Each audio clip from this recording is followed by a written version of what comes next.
Hi అండి, welcome to my channel homely heaven. మీరు first time నా ఛానల్ చూస్తుంటే please like, share and subscribe.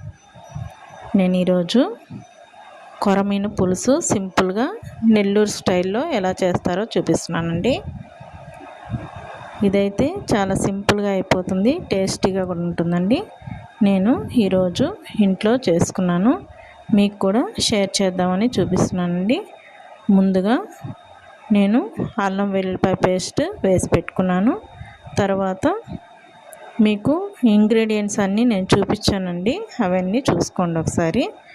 అల్లం వెల్లుల్లిపాయ పేస్ట్ గ్రైండ్ చేసుకున్న తర్వాత మళ్ళీ జార్లో ఉల్లిపాయలు, జీలకర్ర, మిరియాలు వేసి అది కూడా గ్రైండ్ చేసుకున్నానండి. గ్రైండ్ చేసుకొని దాంట్లో కూడా కొద్దిగా పసుపు, ఉప్పు యాడ్ చేసేసుకున్నాను.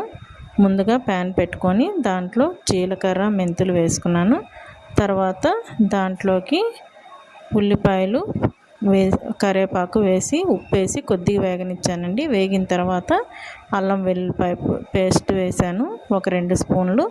తర్వాత మనం మసాలా పేస్ట్ చేసుకున్నాం కదా, ఆనియన్స్ అవన్నీ వేసి ఆ పేస్ట్ కూడా వేసేసి బాగా వేగనిచ్చాను. తర్వాత కూరకి సరిపడా కారం కూడా వేసానండి.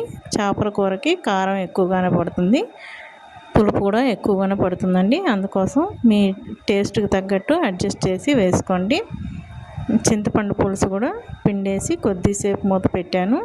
అది కొద్దిగా ఉడికిన తర్వాత ఇలాగా శుభ్రంగా కడుక్కున్న చేప ముక్కలన్నీ వేసేసి ఇలాగా గెరిటి పెట్టకుండా ఇలా తిప్పేయాలండి. తిప్పేసి మూత పెట్టి కొద్దిసేపు అలాగే వదిలేయాలి. కొద్దిసేపు మగ్గిన తర్వాత ఇలా వచ్చింది కదా, ఇప్పుడు మనము టేస్ట్ ఉప్పు అవన్నీ సరిపోయిందా లేదా చూసుకొనేసి ఉప్పు యాడ్ చేసుకోండి మీ టేస్ట్కి తగ్గట్టు. తర్వాత పచ్చిమిరపకాయ చీలికలు కూడా అక్కడక్కడ ఇలా వేస్తే టేస్ట్ బాగుంటుందండి. ఇలా వేసేసి తర్వాత ఇంకో కొద్దిసేపు మగ్గనిచ్చేయాలి మూత పెట్టేసి. లాస్ట్లో కొత్తిమీర వేసేసి బాగా దగ్గర పడిన తర్వాత ఇలాగ కొత్తిమీర సన్నగా కట్ చేసుకొని వేసేసుకుంటే అంతేనండి, సింపుల్గా రెడీ అయిపోతుంది.